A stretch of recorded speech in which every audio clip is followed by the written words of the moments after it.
Hello, viewers. Welcome to today's episode of Through It All We Call Olubodi. I trust that we are all good. All right.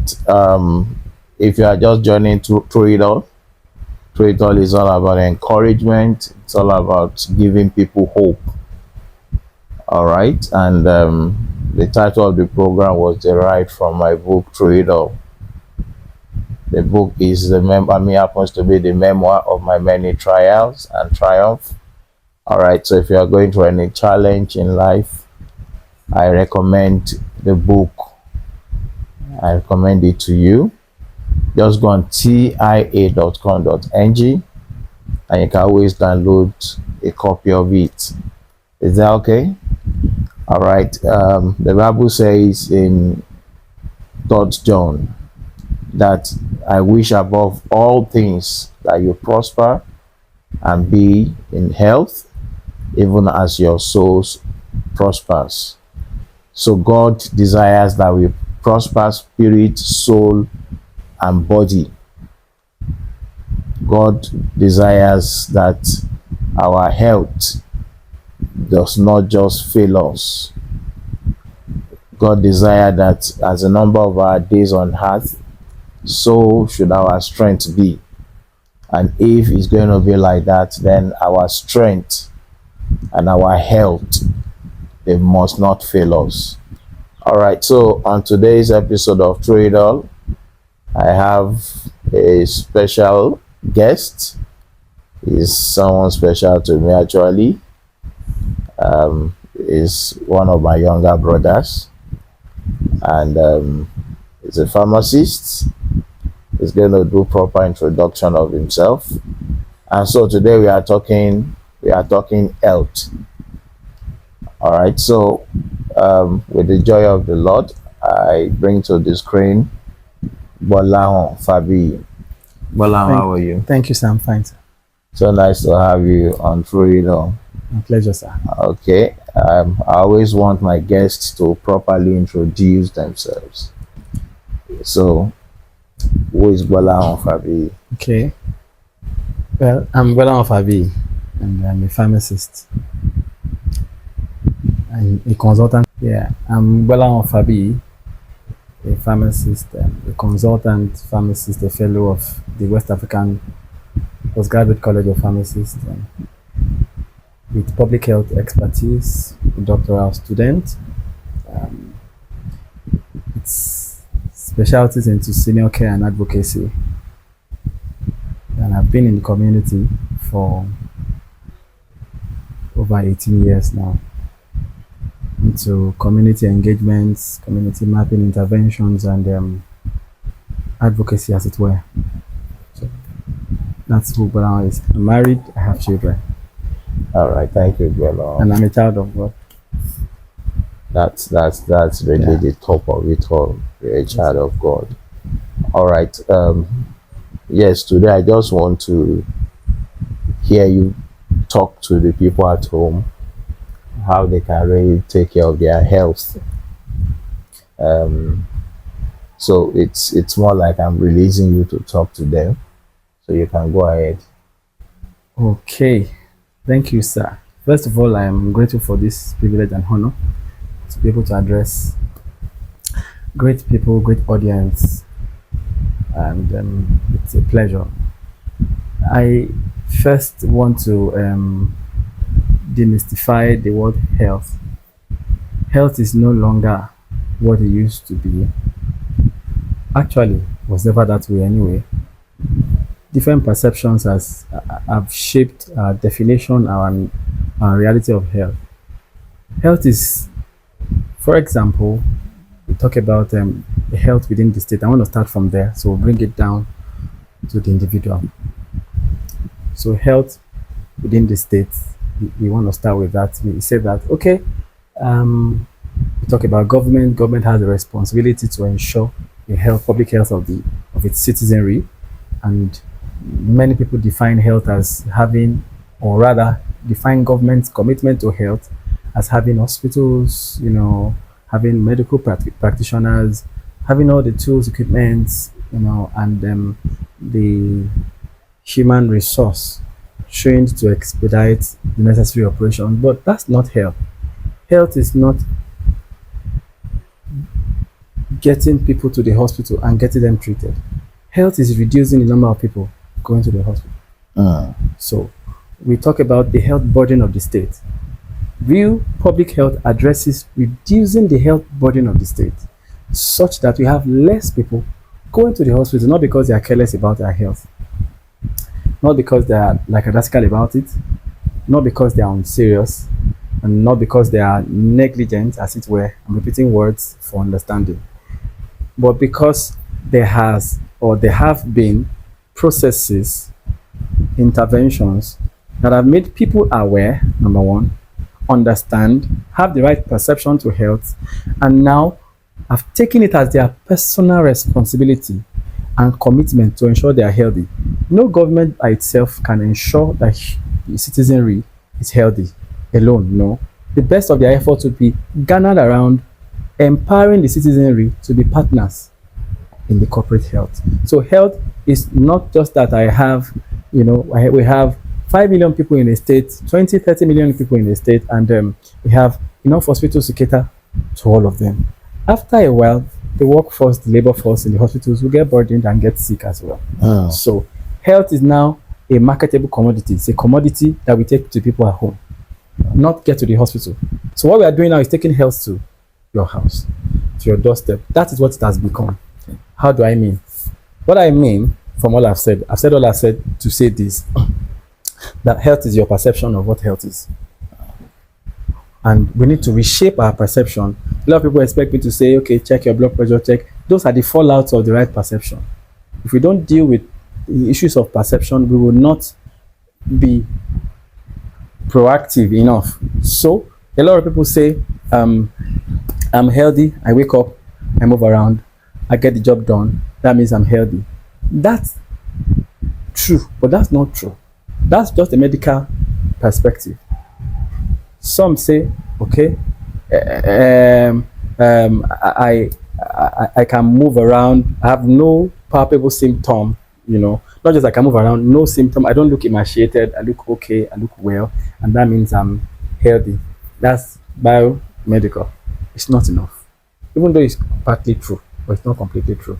And some say, okay, health is a function of your environment. So, and the environmental factors, air pollution, noise pollution, and now tech pollution now.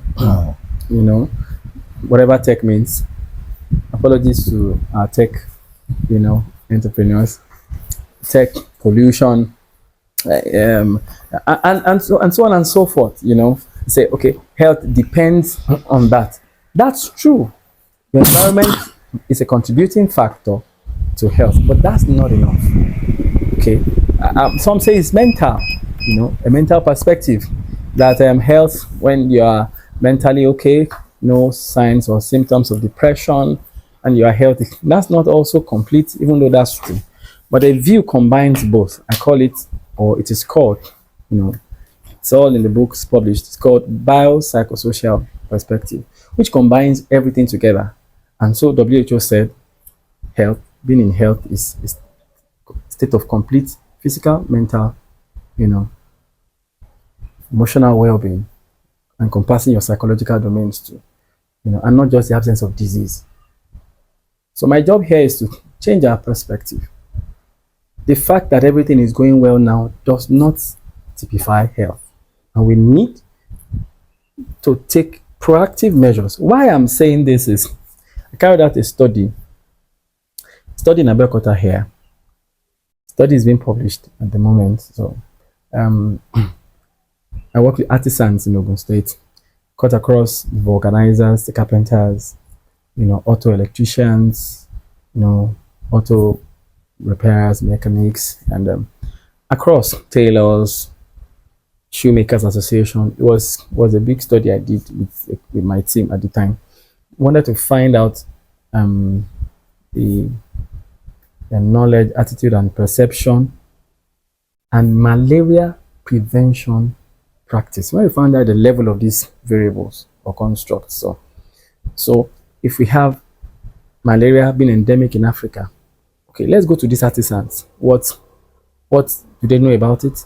What's the attitude towards it? How do they perceive the malaria? And what is their level of malaria prevention practice? What are they doing to ensure that malaria is nipped at the bud concerning their homes, their families, their children? Being malaria still being endemic, and we have deaths due to malaria still in Africa, still in Nigeria. So we discovered that many of them know a lot about malaria. One, two, they know a lot about malaria prevention practice. They don't like malaria, they have an attitude against it. Still, their prevention practices were low. So it's called that perception was a variable, was the rate limiting step. The more they knew, the poorer the perception. For example, they talk about the LLIN, that's the long-lasting insecticide nets.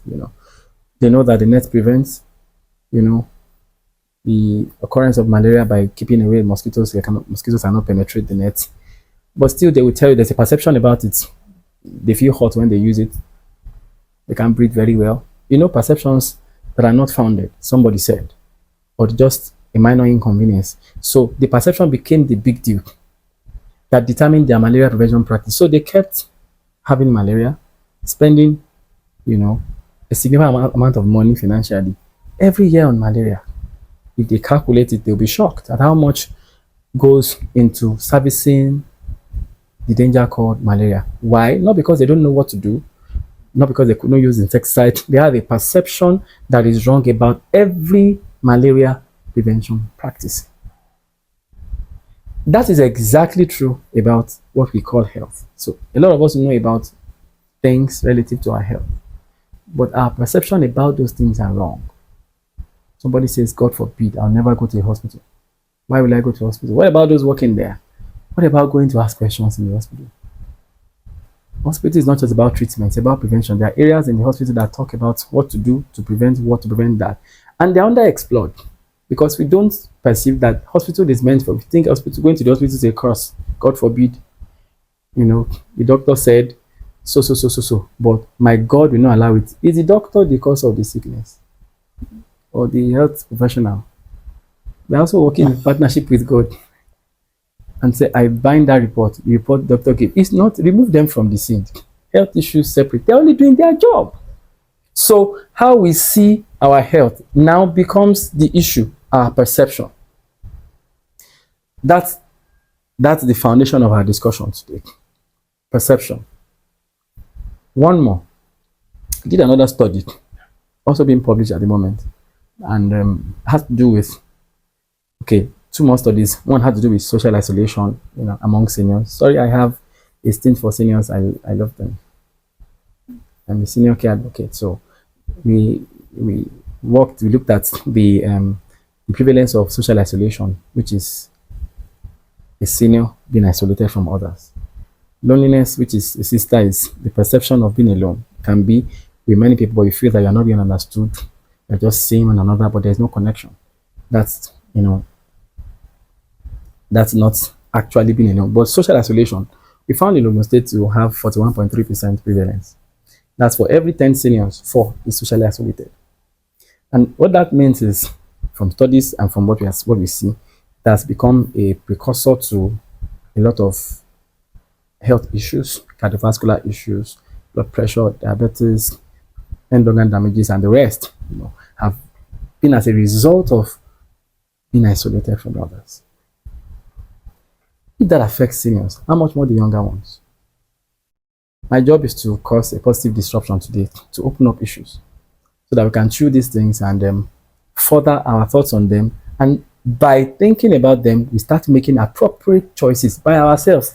And because we have owned those choices, they become sustainable. Rather than the doctor said, check your BP once a week, twice a week, they said this. That's not sustainable, because if you don't have time, the perception changes. It's not convenient. The hospital is far. I don't have time to waste, because it's not yet a priority.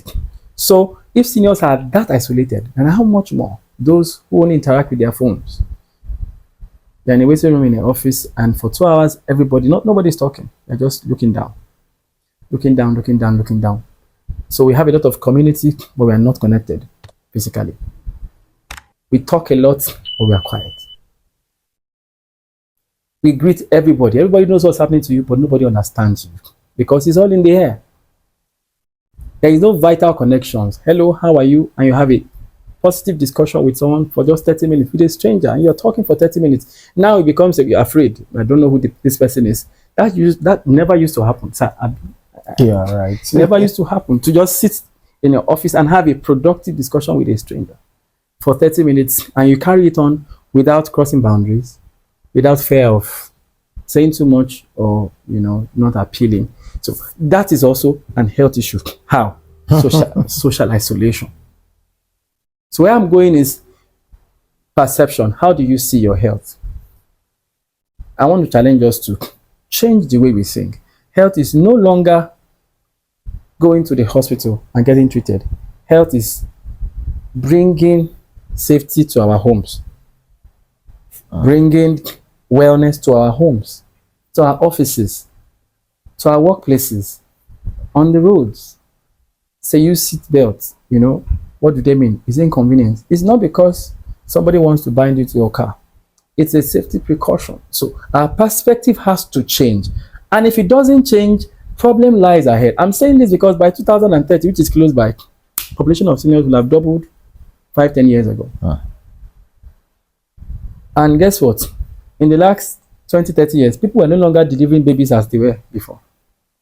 Case in point, if your mother had 5 babies, how many babies do you have now? I'm sure it's half or less than half. Maybe you have those 2 children. So we have population of seniors who are going to outgrow population of the existing teenagers, existing working class people. Where are we going to park the seniors? So actually projections have said that very soon, maybe the next 20-30 years, seniors will double the existing population of non-seniors. That is a health issue. It's a problem lying ahead that we need to tackle, and we do that from now.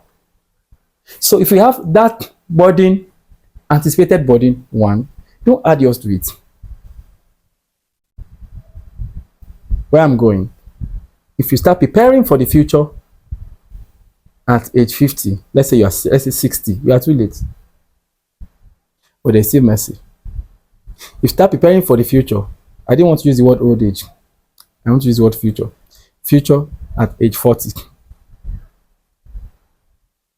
No, at age 50, you are late, not very late. If you start preparing at 40, it's perfect. So now, from age 40, we have to take our health seriously. Run checks once a year. Not because anything is wrong, so that something will not be wrong. Detect anomalies, errors. For example, view your body as a vehicle. You are running the vehicle every day. There could be wear and tear. It's not because it's village people. It's not because we are always careless, even though some people are choosing the path of carelessness. But it's just because the body is what it is. It needs to repair. And sometimes you need external help to get it back to shape. How do you know if something is going to go wrong or is almost going wrong if you do not check? Perspective. So taking care of your health now, all I'm saying is it's the issue of your perspective. See the way your health is as a vehicle that needs servicing, that needs to clean up, that needs to be, checked. You need to gauge the tires when you are traveling. There's nothing wrong. You just want to gauge the tires when you are traveling. You see it as what you need to wash, what you need to, replace. You need to replace some things and get it going. Sometimes you just want to run a check, just run on the vehicle. Help me scan the vehicle, check if there is nothing wrong, but so that nothing will be wrong. Many of the things happening are preventable. Not all, but many. If we had known have an issue, we will have done what we need to do to prevent it from escalating or medical term exacerbating to a major health issue. It's possible to live well and live good if you have the right perspective. All right, Gbolahan, thank you so much. Thank you, sir. And using the example of a car, Yes, sir. I think drives it home. And even if people at home, if you can't even understand why you should always take care of your health, just always carry the picture of that vehicle or your car, that you keep checking the engine oil, you keep checking whether there's water in the radiator, you keep checking the tires, you know. The plug may have faults. Have you changed the plug? Have you changed the coil? You know, what are those things that will not make that car to function optimally? And then you do the right things, and then you can enjoy your ride. I think that's like what I can hear Gbolahan say in all this. All right, so thank you, Gbolahan. Now, Thank you, sir. having said all this, what are those things we should do? Like you are saying, if you are 40, that's a good time to start Yes, sir. preparing for old age. Let me use sir. that so that people will understand.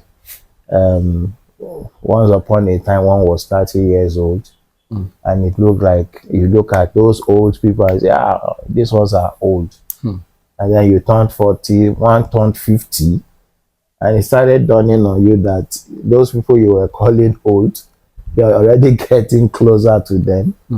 And then suddenly one is going to be 60, and another 10 years you are 70 years old. You know, it's always like, I won't always become like them. They are the ones old. Me, I'm still young. The reality is dawning gradually. All Yes, right. sir. So what do we do to remain healthy? Is it food? Is it supplement? Is it exercise? What exactly can people in their 40s, in their 50s, in their 60s, what are the type of things they should do to remain healthy, like the Bible recommends? Thank you very much, sir. I want to pick it from the angle of the environment, context. And I'm glad you mentioned like the Bible recommends, because with the first set of health prescriptions we ever read that existed, it started from God Himself. The Old Testament is filled with public health principles. The Israelites were the healthiest nation on earth, not just because they were blessed, but because they were following health prescriptions. You don't eat without washing your hands. You understand? You don't touch an unclean person. When there's a skin eruption, something, it could be contagious. So don't touch the person so you don't become unholy. It's not because He doesn't want you to become unholy, so that you don't transfer infections and the whole community gets affected. You want to defecate, it says dig very deep. Don't do it around, dig deep. A woman is on a monthly cycle, say don't come out, you're unclean. Why? So they don't spread blood everywhere. There was no sanitary pad at that time. And there was no way they could understand the context God was talking about, because their minds were not open to it. Only Moses understood that. Moses understood the ways of God. The Israelites understood the act of God. God created hospital for them. The temple was the hospital. It was at the center. 4 tribes, 4 tribes, 4 tribes, 4 tribes. Judah here, Issachar, Zebulun here. You have Reuben, Simeon, and Gad here and here. Like that. Dan, Asher, Naphtali, and these other ones on the west. The temple was in the middle. If there was any issue, run to the center.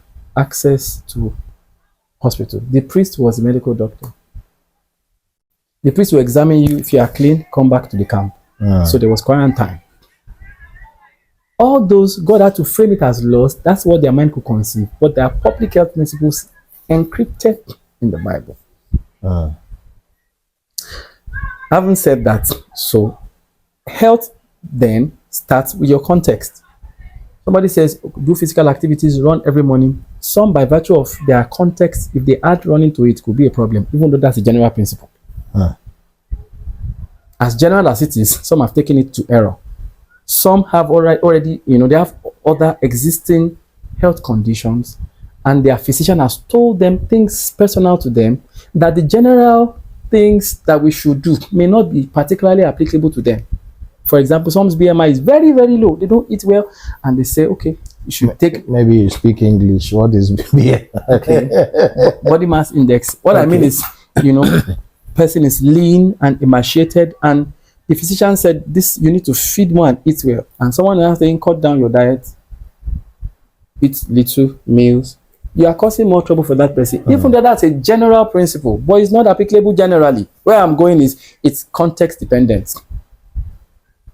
So to know the things to do, first of all, look at yourself. Look at your environment, where you are. Some say drink potable water.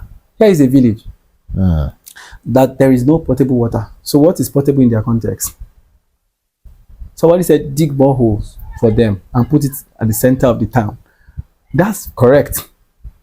I'm going somewhere with all these analogies. I'm painting analogies so that we can relate with it and apply it in our different contexts. So dig a borehole. A politician, no, a particular group, NGO, carried out an intervention one time. They went to this village and they saw that there was a prevalence of waterborne disease. And they traced it, did the epidemiology, found out why, and saw that, okay, the water source available to villages and their lining villages was very poor, not portable enough. Okay, so they decided to construct a borehole to solve this public health problem. So they constructed the borehole at the center of the town. The community said, thank you, we are grateful. They put a padlock on it so they don't abuse it, or and gave the keys to community leaders. 2 years down the line, they came to evaluate the intervention. They found that the padlock was rusty. It was not used. They're wondering, why do people love to harm themselves? We told you that this is the water to drink, and you still go back to the river. Unknown to them, they had reasons why they did not attend to the water. They said, it's their water, it's not our water. I said, why? They don't have a sense of ownership. Why? He said they didn't ask us where we wanted them to build the borehole. He said, look at our village. I'm talking our context. Look at our village. We have small huts here and there. 5, 6 children in one small room with daddy and mommy. He said, we want to fight. We cannot fight in the presence of our children. We want to settle issues that has to do with family. One uncle, things I want to say about the family, and things happen quickly and they need to resolve issues, and they don't want children to hear, so they won't spread the gist around the family. They want to have conjugal moments and they want children away. The only time where they have time alone to sort all this cause is when the kids go all together in mass to the stream. So he said, your borehole has come to take our social life away from us. We rather continue falling ill and living our lives than you get the perspective. That's how people think. Perspective. So what is your context? What kind of job do you do? How many hours do you spend on phone? What's your feeding pattern? Are you an early riser? You sleep late or you sleep early? You wake up early. You get my context. There are a lot of questions you need to ask. By asking questions, you'll be able to go to the right persons to find out. I'm going to talk about general things, but the general things are not enough. That's where I'm going. Somebody said, I just go to Google. It's okay. But that's not enough. It's not enough. You still need to talk, have an interpersonal discussion with someone. The right conduct tests, for example. There are some cardinal tests that people run every year. You should do that. General health checks at least once or twice a year. Car servicing. Go to your physician. Your physician will look at you, ask you these questions I'm asking.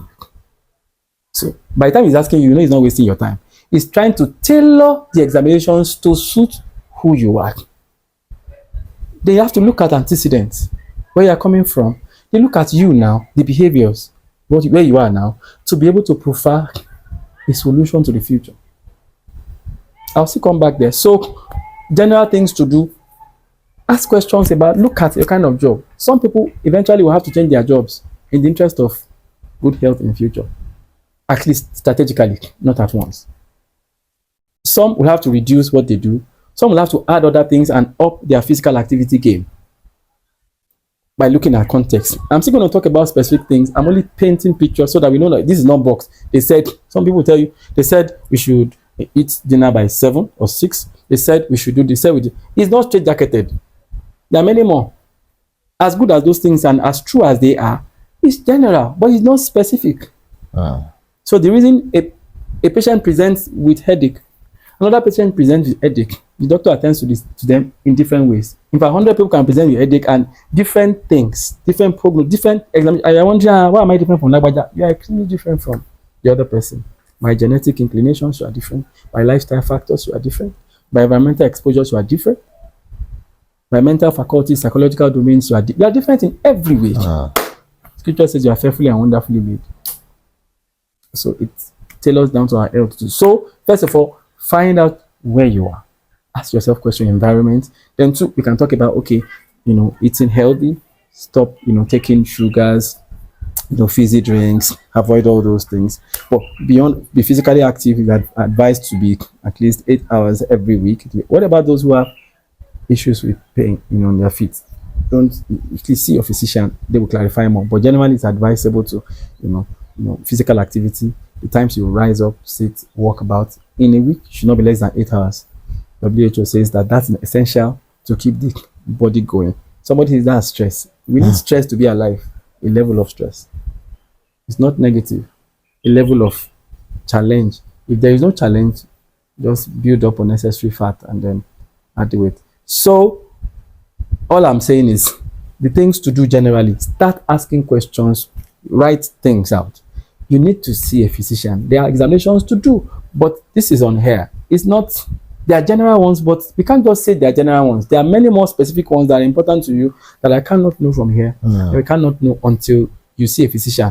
All I'm saying is make a health professional your friend. Make me your friend, Make a health professional your friend, and interact with them.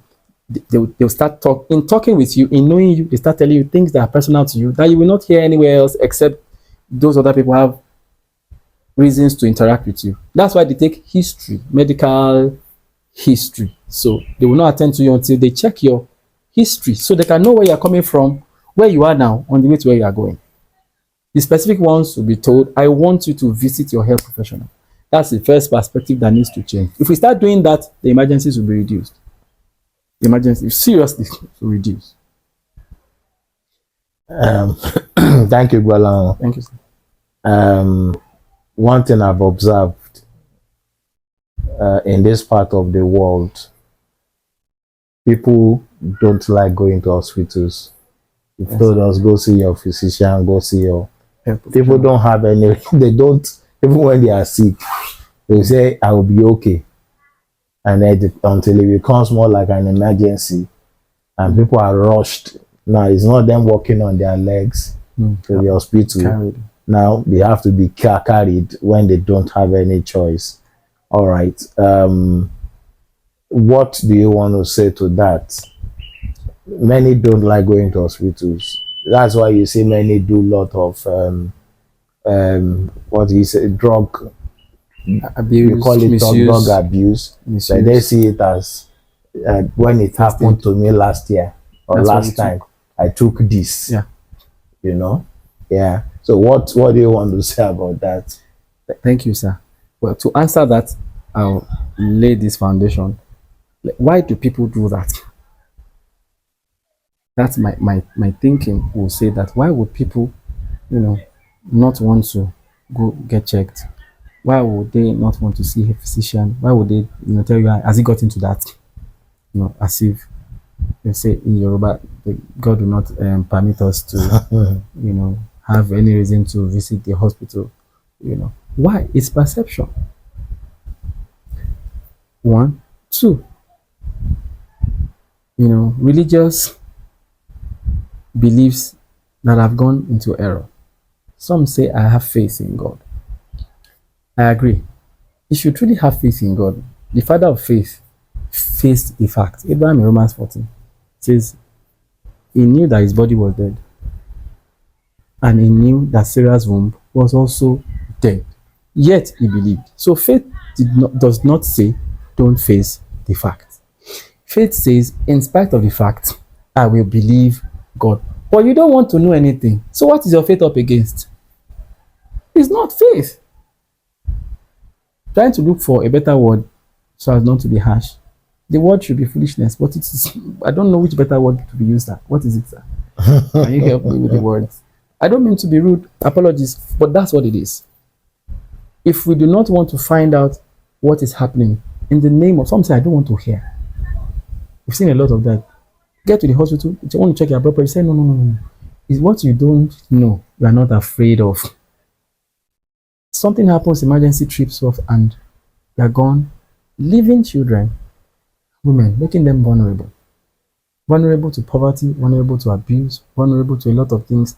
And 2, 3 generations down the line, they are still struggling before somebody rises up to deliver the rest. After 4 generations, why do you want to put them through this stress? Because of carelessness. So going to the hospital is not a crime. Yes, you're going to pay money. How much do you spend on feeding for a month? How much do you spend on giving people? Take, transport fare,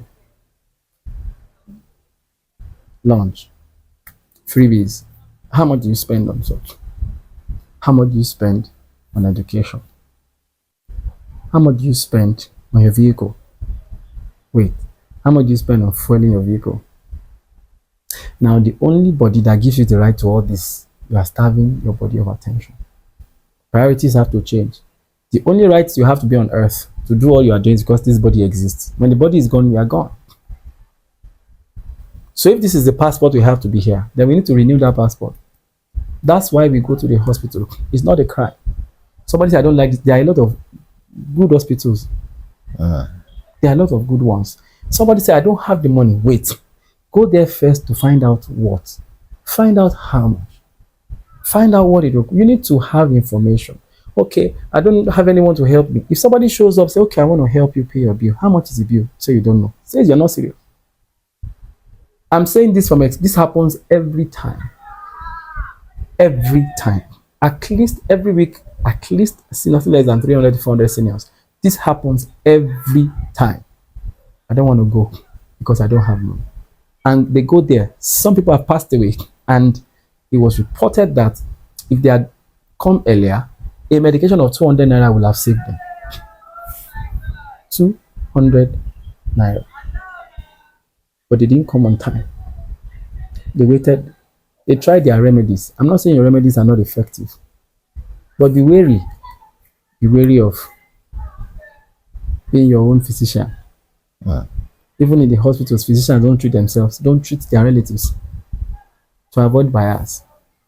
So please, let's find out. Let's go to the hospital. Small things, go get checked. Somebody says they waste my time.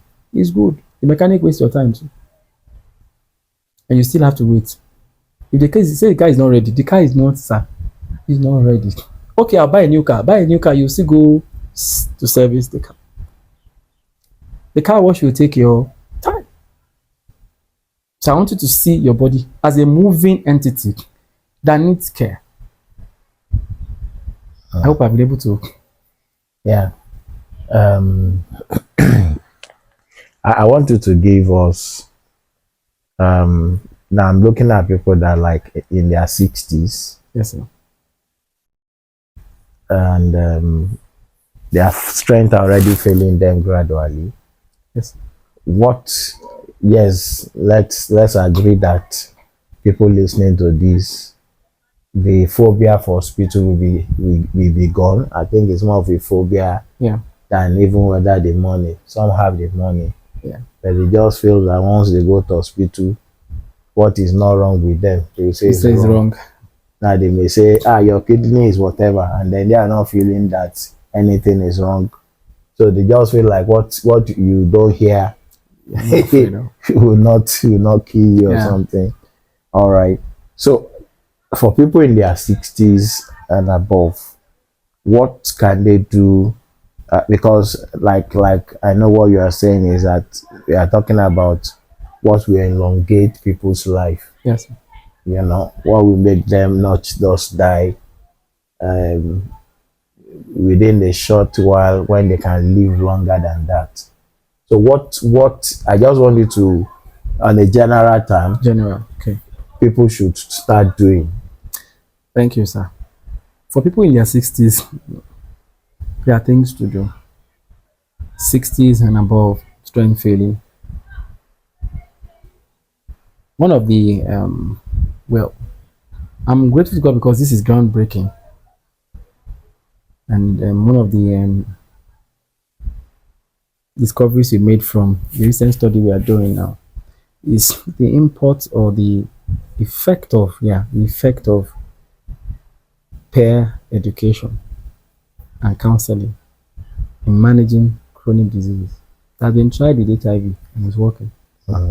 So we want to cascade. We've done it with the high blood pressure. It's been successful. Publishing it soon. So that the effect of peer to peer counseling, encouragement, how it becomes a positive factor, how it helps to improve medication adherence. Now, adherence to proper, health, um, proper, preventive health practices, adherence to um, the things to avoid, things not to avoid. That's what I meant by practices. Now, how it gives a positive outlook and in the long term improve the quality of life of seniors. And we have seen it happen. It's working. So people in their 60s, all I was saying just a moment, before now was and is now that peer to peer, have people you relate with who know about this. They don't have to be health professionals. You cannot go, you cannot walk alone. Old age cannot be journeyed alone.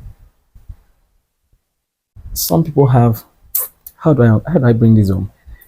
Okay, I was at a federal medical center, you know, to see patients at the outpatient department, those who were diabetic and hypertensive, the rest, and we got due allowance and permission to speak with them. We wanted to know how they were feeling, how the medications were, how they take it, how comfortable it is, if there are any challenges to see how we can help. So we're on a fact finding mission. So I went personally. It's a group of colleagues.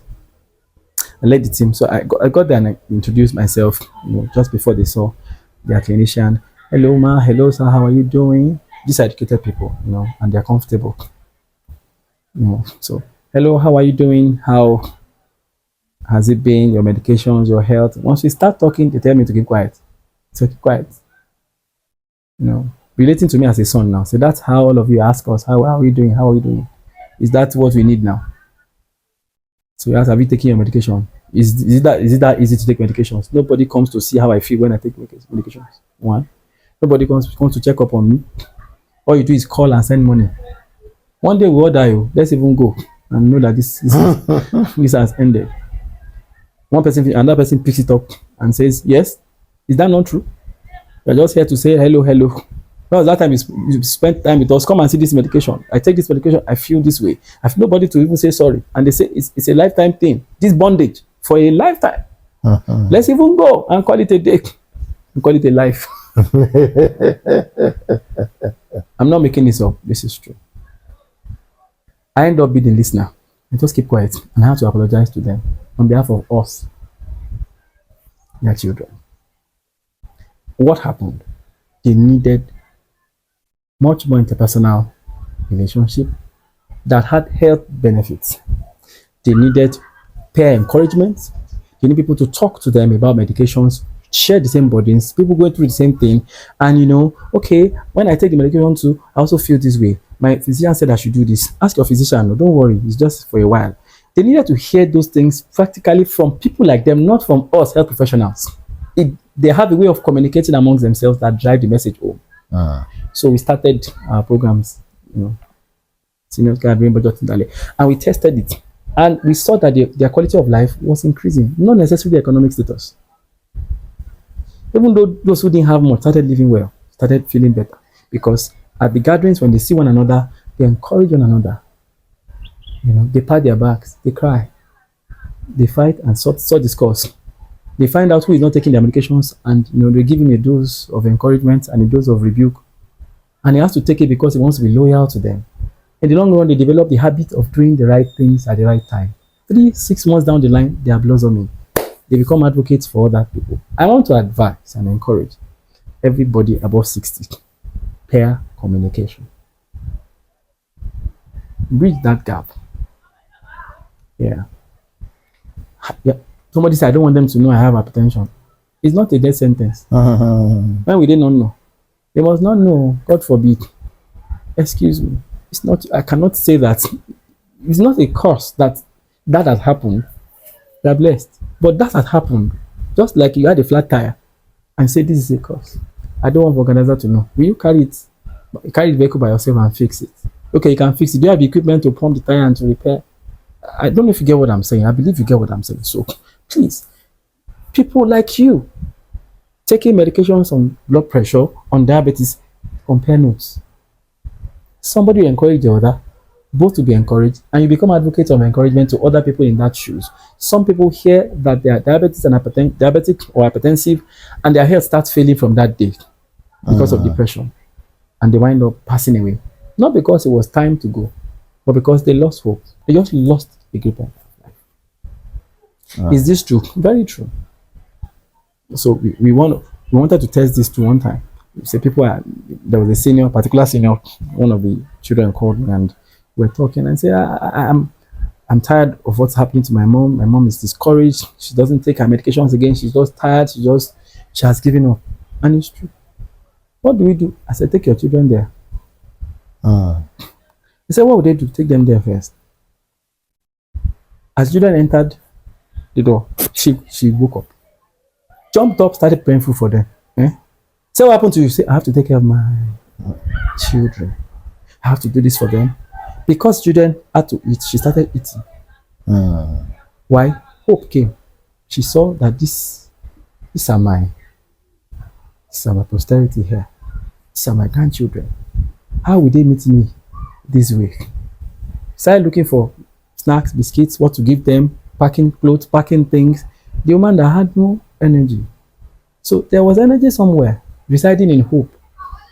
So if children can do that, then peer to peer can also do. We've tested it with that, we've tested it with peer. Yes, some may not even really have the energy, but when they hear seniors like them talk, there's an encouragement that they communicate. Why? Because it's peer to peer. The scripture says that despise not the gathering of believers. That's one of the reasons.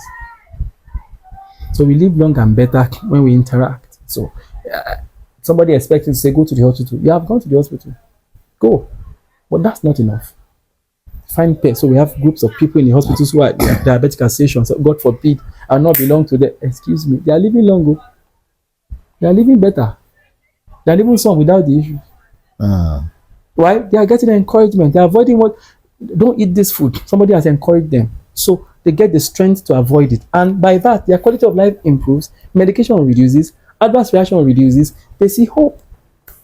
Exactly. Hope comes alive. You know, Bible calls God the God of hope.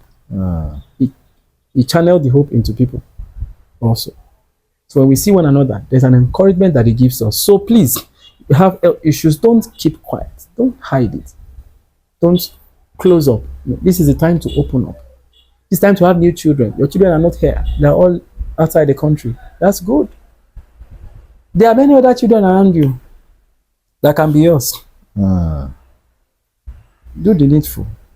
Wow. I once read a book, The Outliers. I don't know whether you read it. I've seen the You know, it's more like a research. They discovered that there were some set of people that they were living very long. Yeah.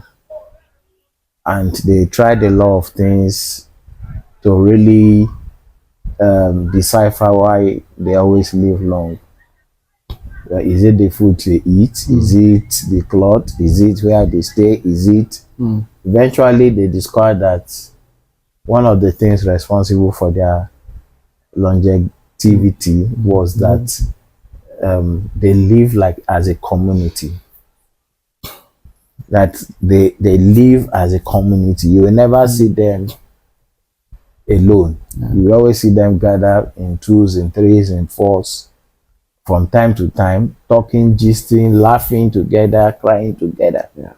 I mean, just buttresses what you are saying about having your peers, having that peer group that you walk together, you talk together, you share your challenges together, and people also use what they are also going through to encourage other people of Like, their age, mm, or so I totally agree with you on that. thank you, sir. um so Bola, it's time for us to round off. Is there any parting word you want to give the people out there? Yes, thank you, sir. First, you have a senior and you want to take care of your senior. It's good to build houses for them, but don't build a house for them outside their existing community. Take care of their community and build a house there. You cannot be the community to your seniors. Sorry, I'm biased for seniors. I have to be. Of course, they're going to be more in number than us now. So, in their existing community, fix it there. If you are not around, find time. It's budget time and resources to look for your senior. Please do. You're not just doing it for them, you are teaching your children to do that for you. If you start doing it for your senior, we revive the culture of taking care of those ahead of us. You are teaching your children without speaking that when you grow old, they should check up on you. And if we are doing that, social isolation the prevalence will reduce. It has been known to be a major cause of issues around. So that's one. Two, I want to beg, at whatever level you are, your health is important. Your health is more important than your job. I'll say one more time. You have a job because you're healthy. Make decisions that will favor your health. If what you are doing now is not helping your health, plan strategically how to win off what you are doing to start something else. It's never too late to start. Don't try to start when it's too late. Factor your health into your decisions, into your planning. Factor your health. What is the health implication of this? I want to take a trip for 16 hours. What is the implication of this trip? How can I mitigate against it? These are the things as you budget resources, you plan your health with it. I want to beg you, your health is your responsibility. You are the governor over your house. Somebody says our government should help us. I'm sorry. No matter how responsible the government is, they will not help you beyond how you are willing to help yourself. So we can have a community of healthy people, one step at a time, one person at a time, by changing our perspective and doing the needful at the right time. Thank you, sir. Well, thank you so much. I'm grateful, sir. It's really been nice having you on today's episode of Through It All. Thank you, sir. And I hope people at home, I hope you've been able to glean one or two things from what Gbolahan, what he has said. One thing that I kept on repeating is that communal living. It plays a big role in making us really live healthy. In those days, at least in my own my grandfather's kingdom compound, all his children had their own houses within that compound. So every day everybody wakes up, you just have to relate with the other person on a communal basis. But I know things have changed now. Now everybody builds their own separately. Their homes, their houses separately, and then you wall it, fence it, and gate it. That only people I want to make come in that would enter here. So it's that Konko Jabele type of a lifestyle. So let's start learning to live that communal life. If it's going to happen in church, some of you even go to church before they say the grace of our Lord Jesus Christ, the love of God, and while the fellowship of the Holy Spirit is happening, you're already in your car and you've gone home. Always learn to stay back. 5-10 minutes, talk to people. It's not anything. You feel more fulfilled by the time you start learning to live communally and sharing your heart with people. Another thing is that many of us bottle up things. Some health things may be going on inside of you, and you are too afraid to tell people about it, and you just keep it. Please, let's stop doing that. If you can't even, if you don't want to go to hospital, talk to people and say, see the way I'm feeling. Some of them may tell you, oh, why not do this? It has happened to me before. Or they will encourage you and say, don't worry, go to hospital. I don't think it's a big thing. Please, let's stop trying to always take care of our health by ourselves. At times we make it worse um, than how it used to be, trying to take care of yourself by yourself. And you know, I heard the story of an evangelist that was always doing a lot of serious things with, I mean, for Christ. You can go out during winter, go out during snow. He may not eat, he may not do anything. He had that zeal for the Lord, but he had the zeal, but he wasn't taking care of the body that he needed to do those things for Christ. Eventually, he took ill, and the hospital people, I mean, was told in the hospital that, I mean, he had just some few days to live. And you know, that man made a statement, said, I have killed the horse before the race. The body was the horse that I needed to use to go everywhere that I was going to be doing the work of God. And once the horse is dead, the work of the Lord ends. All right, so no matter what we are doing, let all of us pay more attention to our health now than ever before.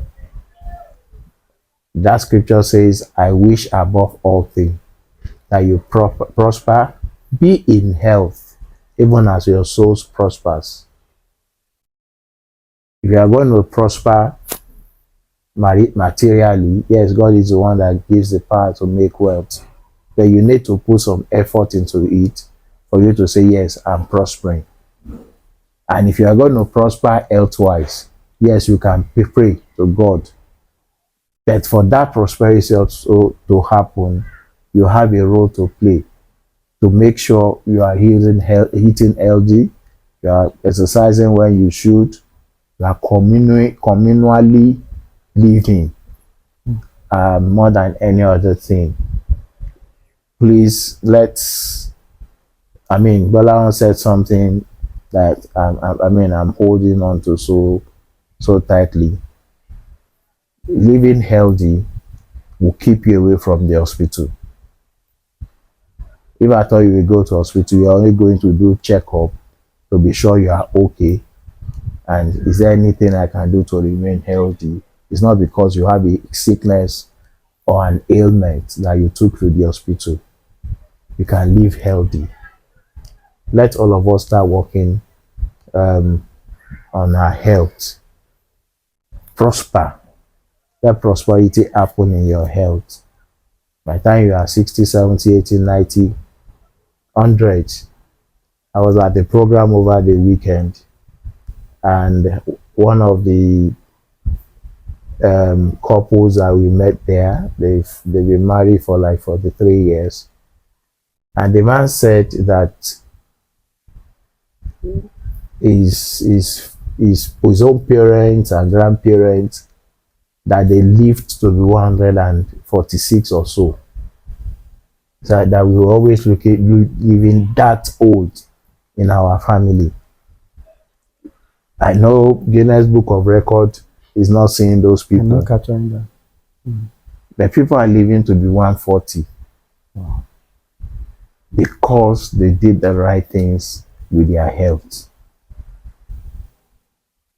You to go and do the right things, and then you can live to be 100 and enjoy it, like my father used to say. All right, so till I come your way again next week by God's grace, stay blessed, stay healthy, and keep loving God. God bless you, and bye for now.